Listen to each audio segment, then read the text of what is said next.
আসসালামু আলাইকুম দর্শক বন্ধুরা, ঢাকা সাভার স্ট্যান্ডে তো সেখানে একটি ছিনতাইয়ের ঘটনা ঘটেছে।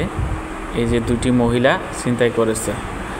তো এক হুজুরের বউয়ের একটি চেইন চুরি করেছে দুটি মহিলা হচ্ছে, আপনাদেরকে দেখায়, এই যে কথা বলতেছে আঙ্গুল দিয়ে।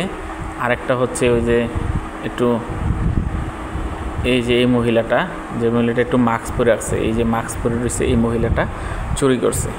তো তাদেরকে ধরা হয়েছে, তাদের থেকে পাওয়া হয়েছে এই জিনিসটা। এখন তাদেরকে পুলিশে ধরে দেবে। এই এলাকার মানুষরা এখানে ধরেছে ওনাকে, এই দুজনকে। তাই দর্শক বন্ধুরা, এই ভিডিওটার করার উদ্দেশ্য হচ্ছে আপনাদেরকে সতর্ক করার জন্য। তো এই দুজন মহিলা থেকে আপনারা সতর্ক থাকবেন। দর্শক বন্ধুরা, আপনারা চিনে রাখেন এই দুজন মহিলাকে, কারণ আপনাদের অনেক সময় ফ্যামিলি থাকে, বউ থাকে বা মেয়ে থাকে, তাদের থেকে অনেক সময় স্বর্ণের গয়নাগাটি একসময় তারা চুরি করে নিয়ে যেতে পারে। তো আপনারা তাদেরকে ভালো করে চিনে রাখেন, কারণ এদের অভ্যাস একটা হয়ে গেছে। আর এরা অবশ্যই বড় কোনো গ্যাংয়ের সাথে জড়িত।